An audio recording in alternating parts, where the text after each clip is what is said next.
In 2009, filmmakers William Joyce, Brandon Oldenburg, and Lambton Enox came together to form Moonbot Studios. They've recruited top talent to grow the animation studio to over 50 artists, animators, and engineers. The fantastic flying books of Mr. Morris Lesmore was the calling card for the types of stories Moonbot wanted to tell. Beautifully crafted stories full of heart and whimsy. And in 2012, Morris Lesmore won the Oscar for Best Animated Short Film. And the Oscar goes to the fantastic flying books of Mr. Morris Lesmore. Moonbot has continued to produce feature-quality animation in video games, apps, and branded entertainment.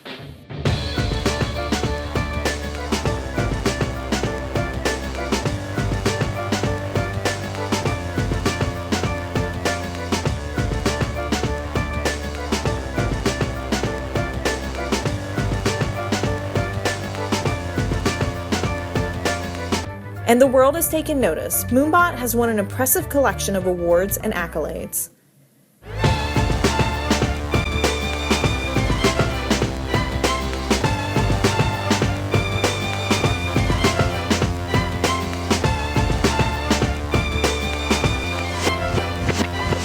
Moonbot's films have been selected by judges and audiences as their favorites around the globe. We fell in love with Moonbot's Oscar-winning character, Morris Lesmore. By working with Moonbot, by creating a film, it really is the perfect complement of our technology with the best of storytellers.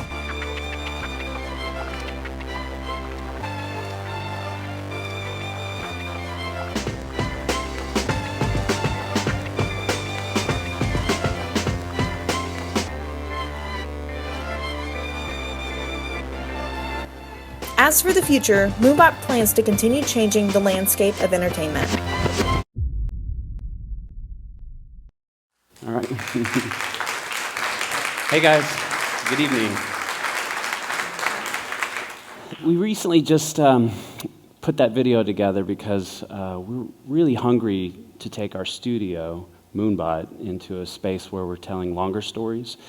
And being the fact that we're in Shreveport, Louisiana, we're not necessarily in the eyes of the, let's say, Hollywood that often, because we're sort of deep in the swamps of northern Louisiana. And we use this video as an icebreaker to remind people kind of what we've done and where we've been and where we hope to go.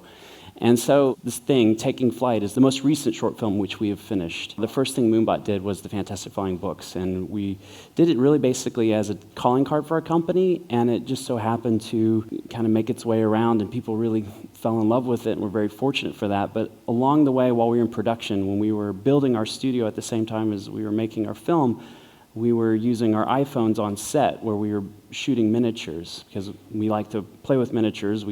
And I say play because it's what it basically is, because we're like kids at heart, and we didn't even have, let's say, a whole crew, an animation crew, to build and design and create virtual worlds that we could put our characters into. We just sort of fell back on what we could do and what we had at our disposal. So by building things with our hands, it just made a lot of sense. So we built a lot of the sets. And we continue to do that with many of our projects. I don't know if you saw the one that we did a few years later called The Scarecrow for Chipotle, where we built miniature sets as well for portions of that film. And we like to continue to do that. The thing is, computers are cool, technology is awesome, but it is also very cold and sterile, right? And we fight it constantly to try to make it look like it was made by a person. And so what better way to do things is do as much as you can that's actually made with your hands, because it's got a natural sort of patina. There's imperfections, right? The computers just do everything so perfectly, and we often fight that. So this next film, Taking Flight, that we've just finished, has been done entirely in the computer, except for a few elements. And so it was new for us to just go all in on CG and do that, but we couldn't help ourselves, so there were a lot of digital added nuances that we shot on camera. So dust, for example, or any sort of natural phenomenon like poofs of light or glints of light we shot on camera and then composited into the shot to try to make it feel more like it was in camera. This is a painting that I did sort of paying homage to a couple people that I'm a huge fan of. There's an artist named Wayne White, and I love the fact that he repurposes thrift store paintings.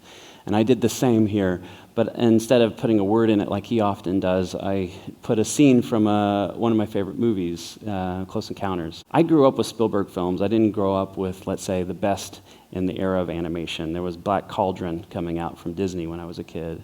Now there was Tron, which was really exciting, and that got me interested in the medium of animation. And for me, I was born November 29th, 1972, and that was the same day Pong came out.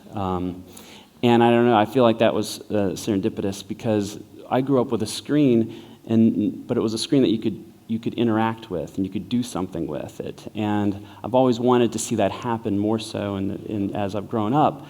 And I still feel like we're just scratching the surface of interactivity with what television or whatever we want it to be, the screen to be for us. There was a toy that came out in the 80s called Captain Power. I don't know if you remember that, but there was a spaceship you could aim at the TV set and you could shoot lasers and it would respond to what was coming off the VHS tape with some flickering light, and it was claimed to be interactive, and I guess it was because it made your guy eject out of the spaceship if he got shot. That was kind of cool. This childlike perspective on the world is important. I think everything that we do at the studio, and in this film, it was always through the eyes of a child. Even Richard Dreyfuss's character is virtually a child in Close Encounters.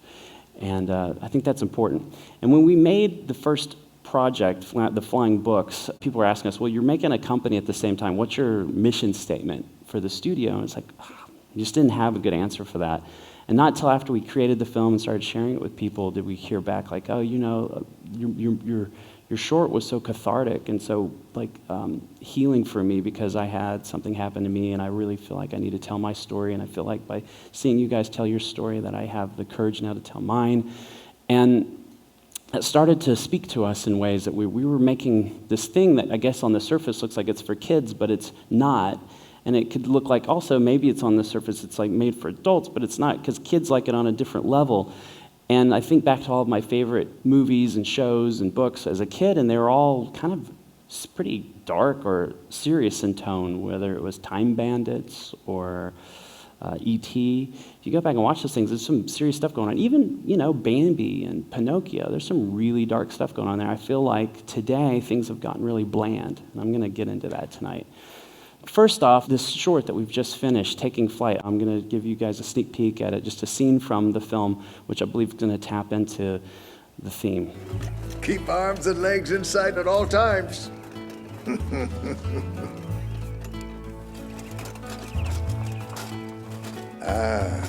I guess your dad didn't tell you about the escaped zoo monkeys. Well, they cause a lot of trouble around here. Did you hear that? They must be close.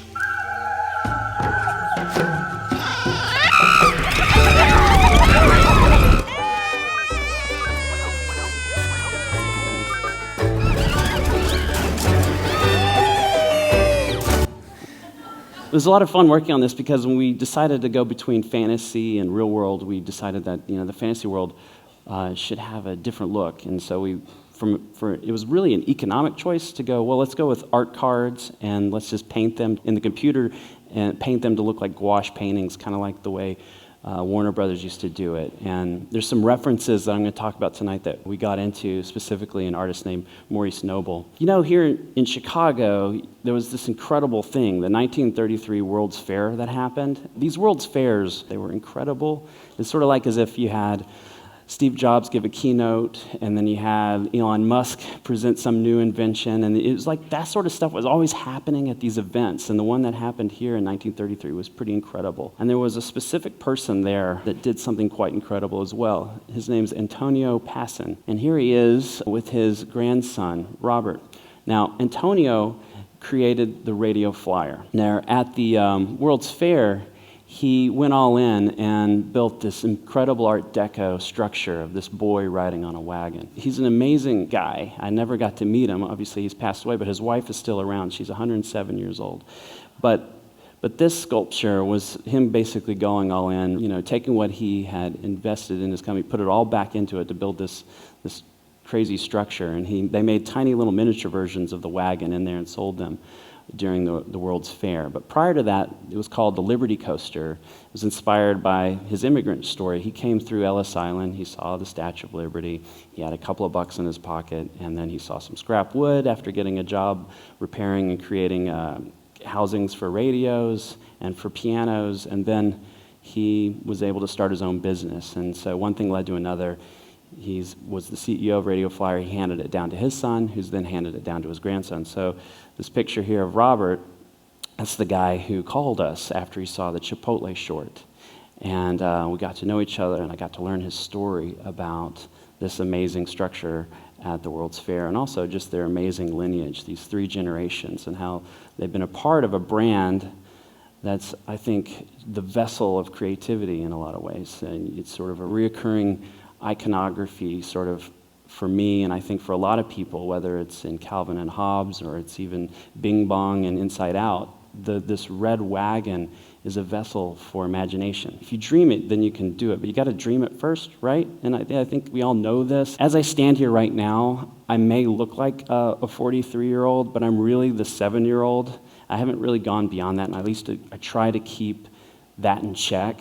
And I picture a kid who's 7 years old right now in school, and maybe the teacher's talking about Jules Verne. And Jules Verne had to come up with this stuff before NASA ever did. There's a place we go to when we use our imagination, and there's various versions of this place that we're all familiar with or have read about. I'm just going to use Neverland as the sort of maybe the planet where all of it happens as an example. So here's a sign for Neverland. I went there the other day, and things have started to deteriorate a bit. It's become forever bland, in my opinion, and I don't know why that is, and I have a hard time putting my finger on these things, but as the relationship started to build with Robert and what they were doing at Radio Flyer, he gave me access to some top secret documents. And in these PowerPoints, I started to go through their slides, and there's these observations that they've made.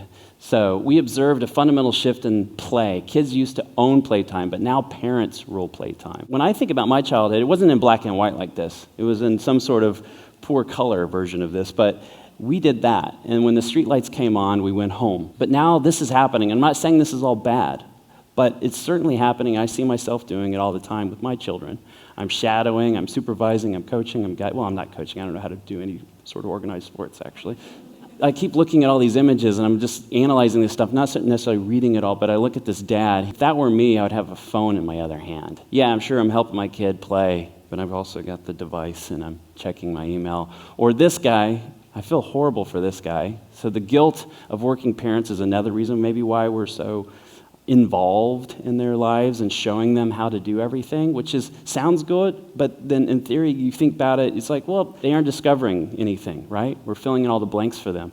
So yeah, this dad walking in, his kids are watching TV, and he's been at work all day, and he's like, hey, it just makes me really sad. So imagination is the source of every form of human achievement. So this observation, I think, is pretty astute, and I think it's important. But then I look at these awesome gizmos and gadgets people are making, like this guy right here. But then I'm like all bummed out when I read this. So like tech devices essentially are replacing our children's imaginations. Like, I guess that is, to a point, kind of what's happening. And I feel like even Moonbot's fallen guilty to this. Like, we've made some apps called Moon Beeps. In them, we've done it a little differently. Like, we made an app that's called Hide and Seek. And it basically shows kids how to play hide and seek in their neighborhood. But you can still do it on your device, so it's safe, right? But what we hope to see happen is for kids to go, wow, I could actually do this in my neighborhood. And then they put the phone down and go do it, which would be cool, maybe, under some supervision. But the same thing goes with fireflies, the same thing, like we have an app that's where you just go out into the forest and catch fireflies. And then there's another app we've just made called Gizmo, which is specifically for parents and kids to take a cardboard box, make it into a spaceship, and then get in, and then the iPad and the app itself just serves as the dashboard for the spaceship. There's fun to be had, and I think that it's just important to think about how we're educating the kids in these sort of activities like, oh yeah, a cardboard box is pretty awesome. My parent has never shown me this thing called a cardboard box before. Why did they call it radio flyer? So Robert told me his dad just thought radio was this amazing innovation that was happening at the time, and so was flight, so he just kind of merged the two words together, kind of like nano and I don't know, whatever else nowadays. But he also showed me in these deep archives old catalogs, and I just pulled out a few images from some of these catalogs. I just love this era and this style. And it started to play into the inspiration for our short. Specifically, even these pages from the catalog, I noticed these little kids, and then I noticed this guy over here, and I was like, he looks like somebody. Who is that? That's really familiar. And then I started to remember all these shows I watched as a kid on TV. If you were lucky enough to see a rerun of this, these things actually were played in movie houses before movies, back when they used to do that. I'm going to just sort of do this sort of Clockwork Orange TV set thing real quick. We're going to play all these at the same time. I don't know if any of these things look familiar to you guys, but up in the top right corner is Ralph Phillips. It was the Chuck Jones version of Walter Mitty. And then down here on the bottom two is a series and a short made by Dr. Seuss called Gerald McBoing Boing. And the two of those, I think, really played an influence in other characters we've come to know, like Calvin and Hobbes, for example. These kids have wild imaginations and unique gifts that are against status quo and sort of shake things up. Yeah, there's Ralph, there's Gerald, and then, of course, the inspiration for all of our drawings that we've done for our characters in our short, and all the difficult things that we dive into related to what they look like, and even their imaginary friends. You see how Maurice Noble did these amazing observations of suburbia, and I just love the design, the palette, and the style, and we wanted to pay homage to that in how we designed our world as well. But also the fantasy world and how he envisioned it as well. So just loved the abstractions and the sort of raw simplicity of how he created his layouts and backgrounds. And we try to put those into our backgrounds that we've created for our short. And of course, the color script. And there's a painting for every image on screen. We have some very talented artists at the studio. So honored and proud to be able to be surrounded by so many talented people at Moonbot. But these two key frames are really important. These were some of the earliest paintings we ever did, and it really was sort of the essence of where we hoped the short would go before we really even had to board it out. And I think that's important whenever you've got an idea. If you're seeing an image in your mind, like, just get that out. And you may not know the story, but like, you can find where it trails off to in either direction from that one image. And it's really important. Even making a poster for your story or your book cover, even as odd as that may sound, for us, it's been very helpful, even before we're done. This is important too. There's a really talented storyboard artist that we were so fortunate to work with named Chris Pern. He actually was a co-director on a film, Surf's Up. I don't know if you ever saw that one. But he did this one drawing, and it's kind of like so pure, right? And you fight the process of working with computers and just all the various layers that go into a project to retain the simplicity and the perfection of something as simple as this. That's what I try to focus on throughout the production, with these little key moments, even if they're a raw sketch. It's like, there's something really magical here, and we got to keep that. So throughout the process, all of a sudden, this photograph showed up. I was at my brother's house and was going through old photos, and I saw this. And that's my Uncle Bill, and that's my mom, and he's rigged up the bike with the wagon.